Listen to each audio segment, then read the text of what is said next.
Nous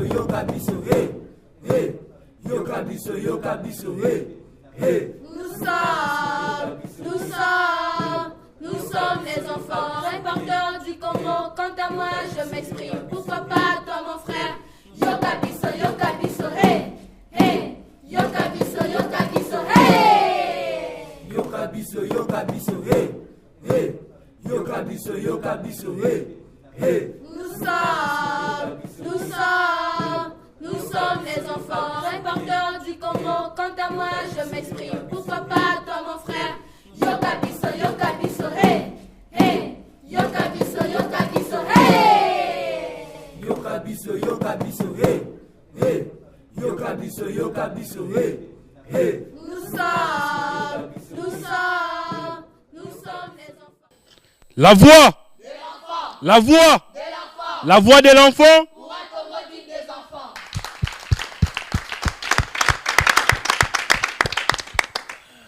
Bravo aux enfants reporters. Aujourd'hui, c'est une grande journée et là, ils ont vraiment donné du voix parce qu'aujourd'hui, c'est une journée pas comme les autres. Aujourd'hui, nous sommes le 20 novembre, c'est la journée internationale de où on est en train de commémorer le 24e anniversaire de la Convention relative aux droits des enfants.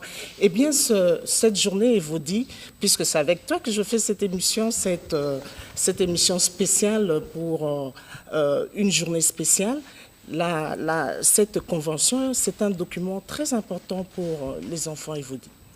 Oui, Noël, c'est vraiment un grand jour pour les enfants. C'est le 24e anniversaire de la Convention relative aux droits de l'enfant.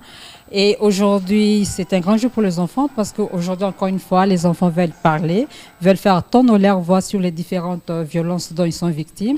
Car ils disent que ce sont les adultes, de grandes personnes qui élaborent des textes, qui élaborent des lois pour protéger l'enfant. Et ce sont ces mêmes grandes personnes, Noël, qui violent le droit de l'enfant. Alors aujourd'hui, ils veulent parler avec les décideurs sans intermédiaire. Voilà, sans intermédiaire, nous avons là les enfants reporters, ils sont là tous prêts. Et ce n'est pas seulement les enfants reporters de Kinshasa qui vont devoir participer à cette émission. Tous les enfants reporters de toute la République se sont mobilisés pour se mettre ensemble, pour faire ce plaidoyer par rapport à quelque chose d'important. Parce qu'aujourd'hui, dans cette émission, nous allons devoir parler protection.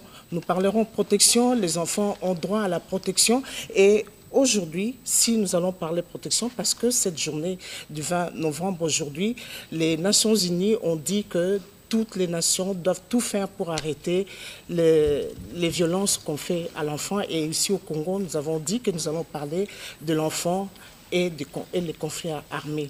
Et tous les enfants de la République démocratique du Congo se sont mobilisés, d'autres ont fait les reportages, ils sont dans les provinces et d'autres vont poser des questions et c'est vraiment une grande journée, les enfants veulent savoir, les enfants veulent comprendre et pour cette émission, il vous dit, nous avons les enfants reporters, c'est sûr qu'ils sont là, ils ont de nombreuses questions à poser et qui nous recevons pour cette journée exceptionnelle pour l'enfant. Oui, Noël, aujourd'hui les enfants ont l'honneur de recevoir sur ce plateau de grandes personnalités. Il y a son Excellence la ministre des Genres, Famille et Enfants, Madame Geneviève Kassongo. Il y a la représentante du secrétaire général des Nations Unies, Madame Leila. Il y a la représentante de l'UNICEF RDC, Madame Barbara. Et il y a le général Mutombo de FARDC. Il est le coordonnateur du groupe de travail technique conjoint pour le suivi de la situation des enfants dans les conflits armés en RDC. Et enfin, il y a Madame D. Brian Berg, chef de section protection à MONUSCO. Voilà, c'est avec eux que les enfants vont pouvoir s'entretenir sur les différentes violences dont ils sont victimes. Voilà, c'est pas pour rien que les enfants reporters se sont mobilisés parce qu'ils savaient qu'il y aura de grandes personnalités qui vont être à cette émission et ils ont des questions importantes pour leur vie, pour leur survie, pour les enfants qui ont des problèmes. Et avant toute chose, nous allons diffuser un reportage qui a été réalisé par les enfants qui sont les enfants reporters de Rutshuru et nous vous demandons de suivre ce document avec beaucoup d'intérêt.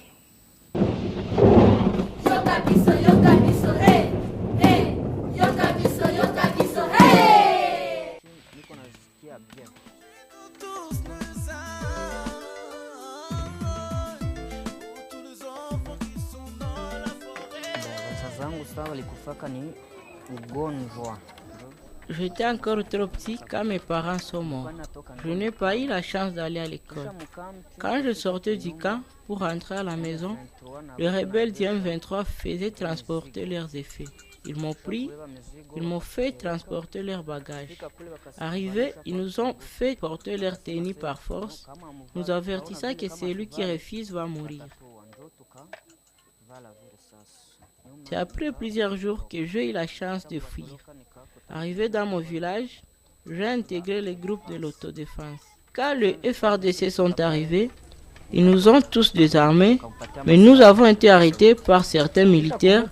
Nous leur avons dit que nous avons déjà remis les armes.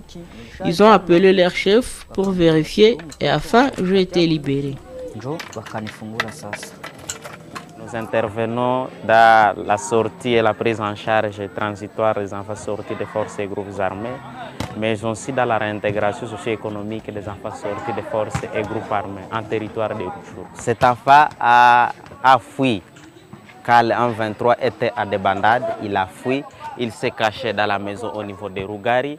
Et à Saint-Gaulier, il y a eu la communauté qui a informé notre agent sur terrain qu'il y avait un enfant qui s'est caché dans la maison. Nous, on a commencé à faire des plaidoyers pour que cet enfant ne soit pas arrêté par les militaires de la FARDC, comme ils venaient de récupérer Rugari. C'est ainsi que, après avoir informé les FARDC que cet enfant existait dans Rugari, cet enfant a été acheminé directement dans la cité de Kiwanja, dans une famille d'accueil pour qu'il bénéficie de la prise en charge, mais aussi d'autres orientations dans le cadre de l'accompagnement psychosocial. On les remplace à volonté. Le réservoir simple n'est bizarre. We sont captivés.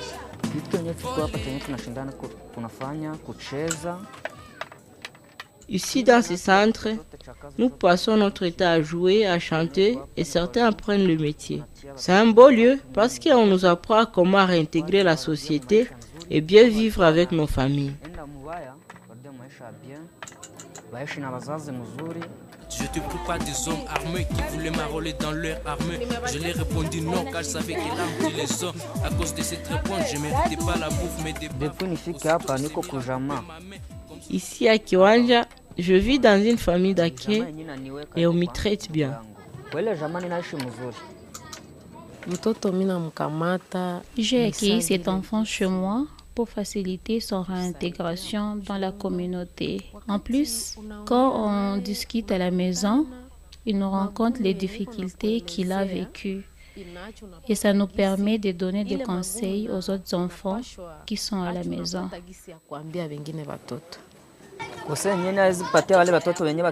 Je conseille aux autres enfants de sortir des groupes armés parce que ce n'est pas une vie pour les enfants. Non, non, l'enrôlement des enfants dans l'armée. Disons non, non, non. En fait, nous condamnons ce recrutement. Yokabiso, yokabiso, hey, hey, yokabiso, yokabiso, hey. Voilà, chers téléspectateurs, vous qui êtes à la maison, nous pensons que vous avez suivi avec nous ces documents, vous avez suivi avec beaucoup d'intérêt. Là, ce sont les choses que les enfants reporters ont vécues là-bas.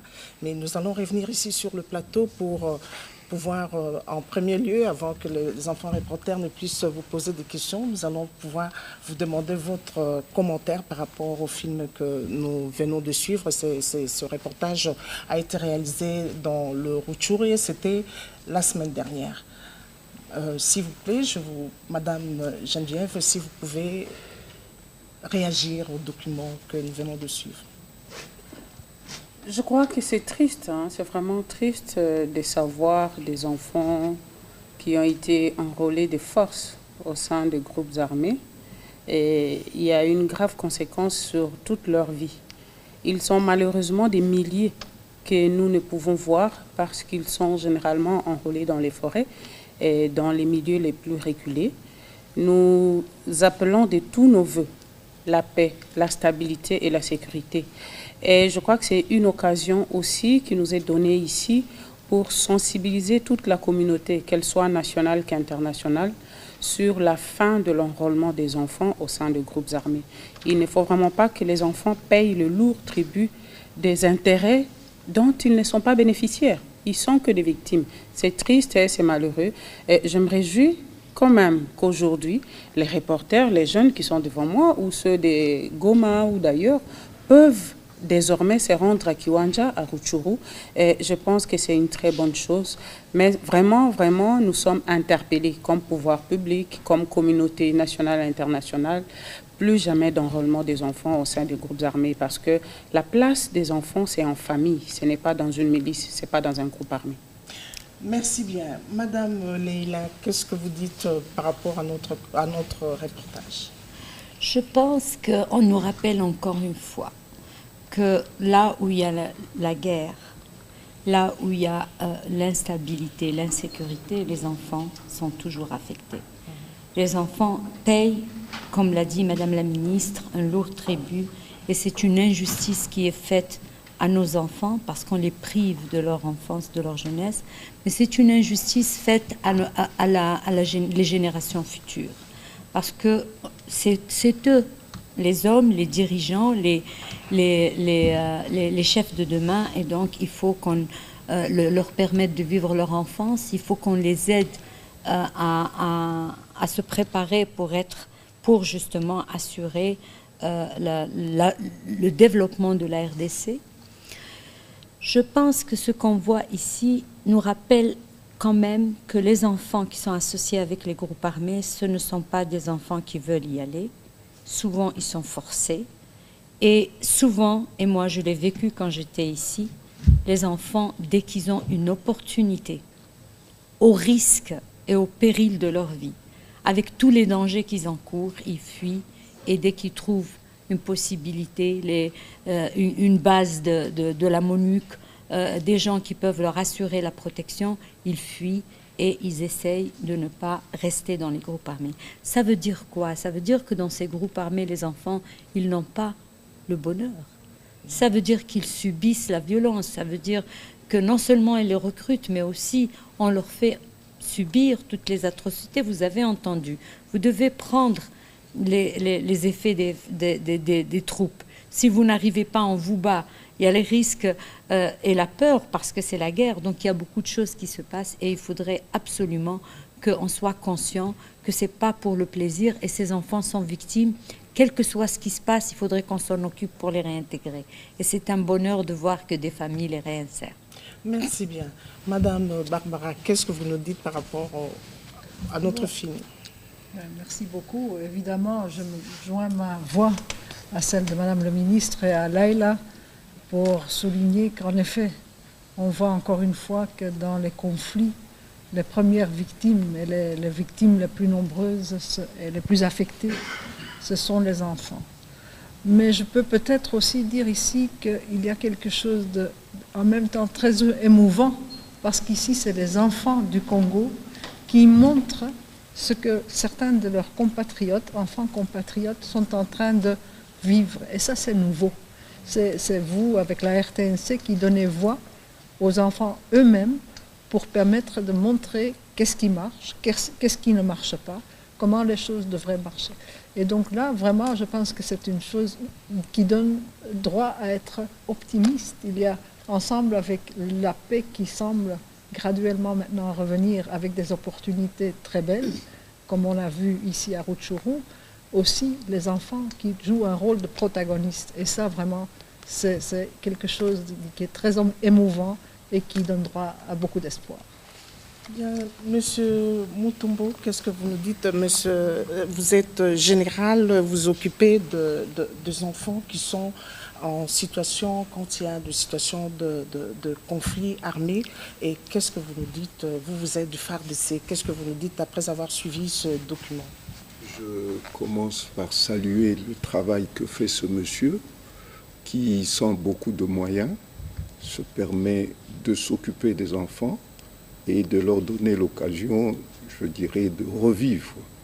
Ça, c'est une bonne chose parce qu'il a compris que l'enfant, il faut lui donner l'occasion de se remettre dans une famille, d'oublier ce qu'il a vécu pendant le peu de temps qu'il a passé ou le temps qu'il a passé dans le groupe armé et de bénéficier de l'amour de ceux qu'il considère comme étant ses parents, je dirais, temporaires, et ensuite ceux qui sont ses frères, ses sœurs dans cette famille.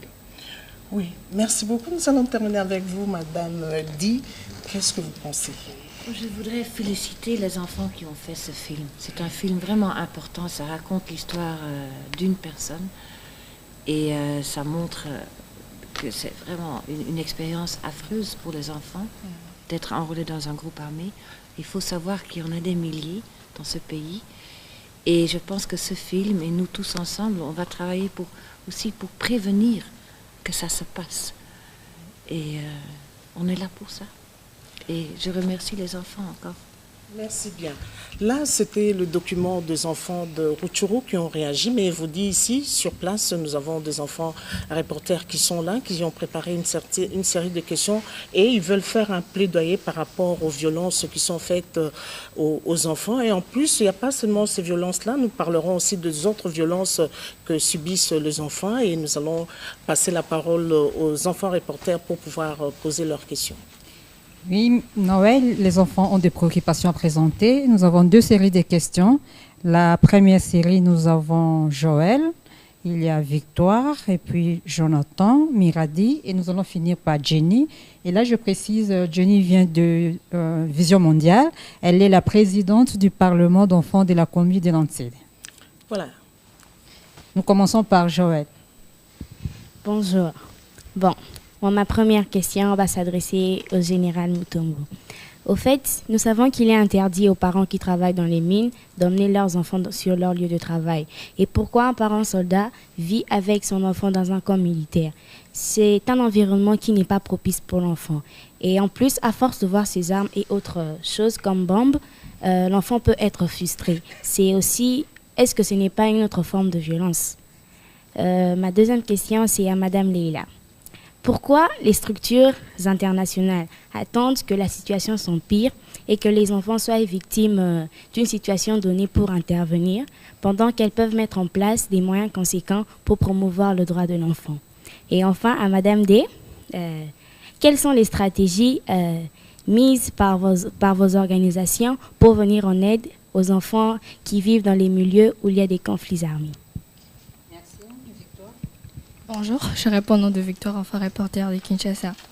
Ma première question s'adresse au général Mutombo. Nous voulions savoir pourquoi trouve-t-on les enfants dans l'armée, tandis que notre pays, la RDC, a ratifié la Convention relative aux droits de l'enfant. Dans l'article 28, l'alinéa 2 interdit l'utilisation de l'enfant dans l'armée. Et ma deuxième question s'adresse à Madame Leila. Qu'avez-vous fait concrètement pendant les conflits armés pour venir en aide aux enfants de l'Est de notre pays? Et que faites-vous pour les enfants qui sont atteints de différentes maladies et VIH-Sida, les enfants qui ont perdu leur famille, les enfants violés et les filles mères? Bonjour, moi c'est Jonathan. J'ai des questions dont la première s'adresse au ministre des Genres, Familles et Enfants et la deuxième au général Mutombo. La première question.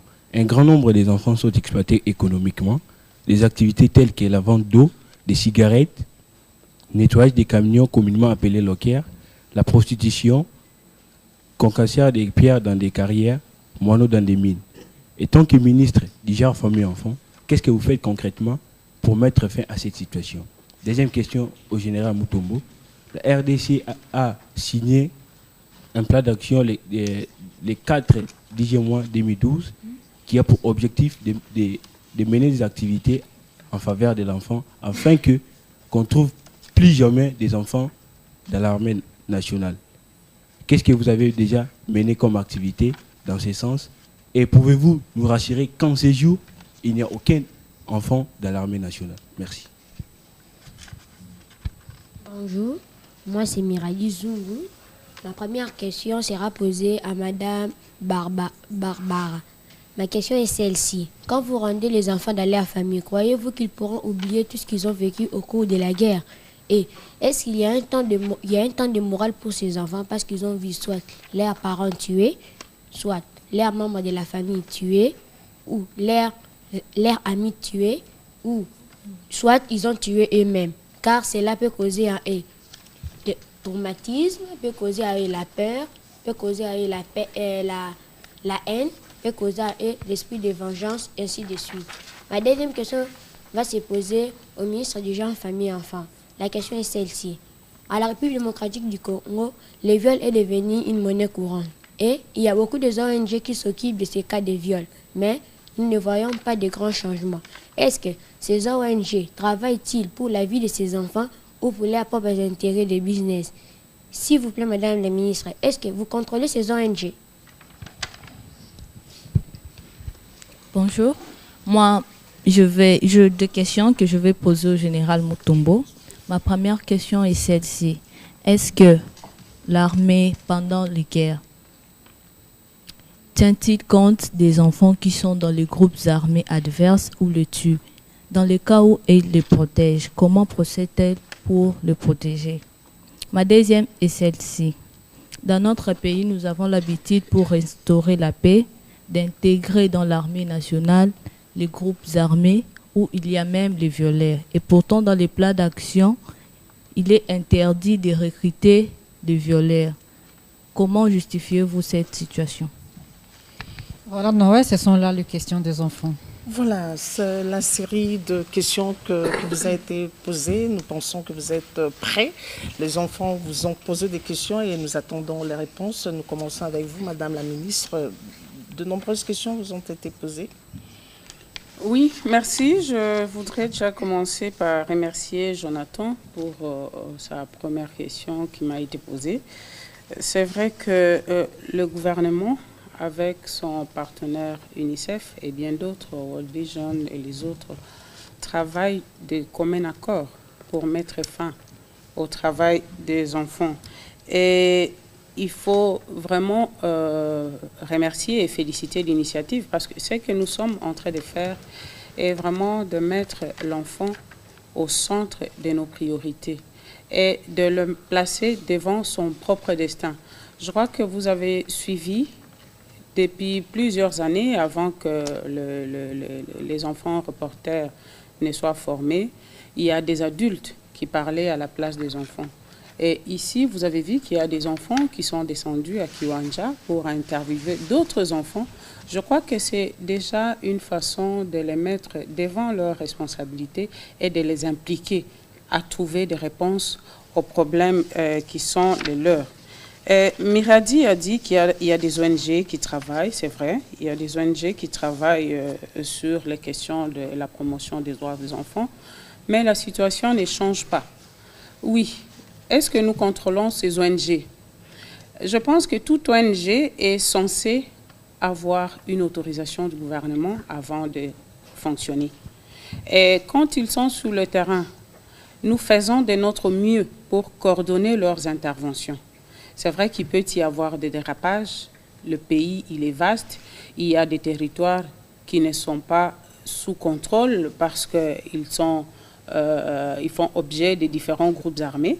Donc, dans les territoires qui font encore l'objet de cette occupation, certains, parce que la plupart de notre territoire ont été récupérés par nos forces armées, c'est peut-être difficile de contrôler dans ces territoires-là, mais pour la plupart, nous faisons de notre mieux pour coordonner. Nous avons des stratégies qui impliquent l'ensemble des parties prenantes, que ce soit le gouvernement, que ce soit les partenaires internationaux, que ce soit la société civile dont fait partie ces ONG, nous les contrôlons et nous pensons que nous travaillons davantage pour que nous puissions éradiquer le phénomène d'enfants de la rue. Je sais que vous me poserez la question sur les enfants Kuluna. Je ne voudrais pas anticiper vos questions. Peut-être qu'il y a une question dans ce sens-là. Nous y travaillons et vous avez également suivi, après les concertations nationales, la position forte prise par le président de la République. Et je peux vous rassurer qu'actuellement, au niveau du ministère de l'Intérieur et de la Sécurité, il y a des dispositions particulières qui sont prises en collaboration avec la police nationale pour traquer tous les enfants Kuluna. Je pense qu'à ce stade, je peux m'arrêter. Merci, Madame Leila. Merci. Je crois que Joël m'a posé la première question et votre question, elle est à la fois pertinente et à la fois pour nous désarmante. Parce que pourquoi on attend que les choses se détériorent au lieu de faire de la prévention? C'est parce que vous voyez qu'il y a des enfants et c'est la réalité. On a des enfants recrutés, on a des enfants qui souffrent, on a des enfants qui subissent la violence. Mais ça ne veut pas dire qu'on n'essaye pas. Ça ne veut pas dire qu'on ne fait pas de la prévention. Dans le travail qu'on mène, on fait de la prévention, mais on est aussi confronté à des réalités où peut-être par le passé, on n'a pas été en mesure de prévenir. Donc, ce qui se passe aujourd'hui dans ce pays, il y a des progrès parce qu'il y a eu du travail qui a été fait, parce qu'il y a eu de la sensibilisation. Vous avez ici un général qui est là, qui se bat pour qu'il n'y ait pas d'enfants dans l'armée, des enfants soldats. Ce travail, il a mis du temps. Donc on travaille pour prévenir les violations et il faut continuer à nous interpeller. Et il faut continuer à nous dire, vous ne faites pas assez. Parce il faut que ça cesse. Mais croyez-moi, on fait de la prise en charge aujourd'hui et on travaille sur la prévention parce que ce qui se passe ici, ce n'est pas uniquement dans ce pays. Il y a aussi, comme vous le savez, des violences dans d'autres pays, d'autres conflits, et on veut que ça cesse. Et c'est pour ça que maintenant qu'on essaye